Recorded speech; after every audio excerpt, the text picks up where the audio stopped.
Hi, this is Venu, and in this video, I just explain my Android Assignment 2 application. I just built this app using the Kotlin XML layouts, fragments, intents, and view binding in the Android Studio. This project shows how I can build an app that uses multiple screen and basic navigation between fragments and activities.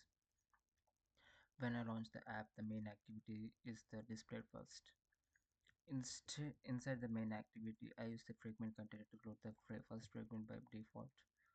I have done this using the support fragment manager with the commit block to replace the container with my first fragment when the app starts. Inside the first fragments, I have three main UI icons: a drop-down spinner, a button to go to the second fragment, and the button to go to the second activity. I have set up an array adapter in the Kotlin code to load the spinner. Use options from the resource with my array. When I select an option, I click to go to the second fragment button. The app uses the fragment transaction to replace the first fragment with the second fragment dynamically. I also pass in required data like the selector spinner item to the second fragment using the bundle or save arguments. In the second fragment, a display message shows the received data for the simply confirming the second fragment has been loaded.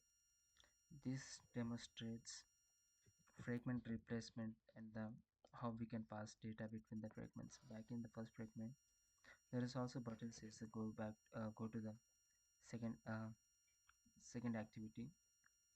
When I click the button, this app uses an explicit intent to start a new activity. The second activity mm,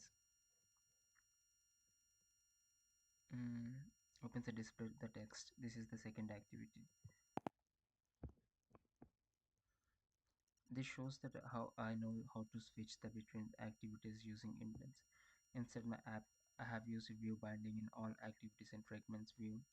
Binding generates binding classes for each XML layout, so I don't need to use find view.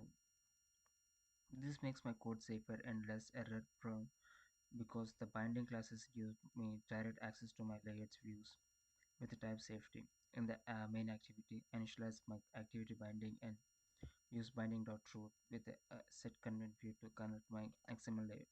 In my fragments, I inflate the binding inside on creation and return to the root view. This says my app follows the best practice for the memory safety and clean code. To test the navigation, I can use the buttons multiple times to switch between the fragments and activities. I have used the back stack to make sure that when I press the back button, the app returns to the previous screen instead of closing immediately. Overall, this project helped me to understand the basic of using fragments and fragment transactions, passing data with bundles, creating expert intents to navigation, and using the view binding for the safe view access. I really enjoy working on this assignment because it gives me practical experience with the real Android app, structured layouts, and Kotlin syntax. I also help me to practice the debug and organizing my code in a clear, modified way. Thank you for watching my video. I hope you like my demo. Thanks.